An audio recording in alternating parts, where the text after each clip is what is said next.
কবিতা সমন্বয়ৰ বাট বিচাৰি। কবি শ্বাহিদ আলী আহমেদ। আবৃত্তি ৰুহি আহমেদ।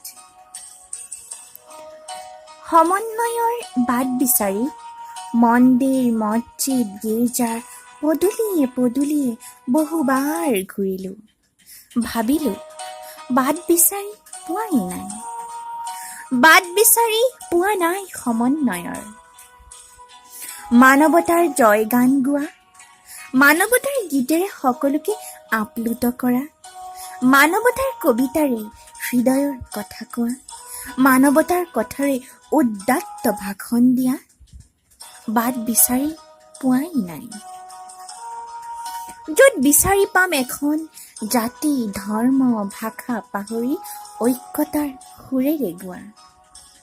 সমন্বয়ৰ গীত গাবলৈ মঞ্চত যাবলৈ সেন্দুৰীয়া বাট বিচাৰি পোৱা নাই, সমন্বয়ৰ বাট বিচাৰি পোৱা নাই।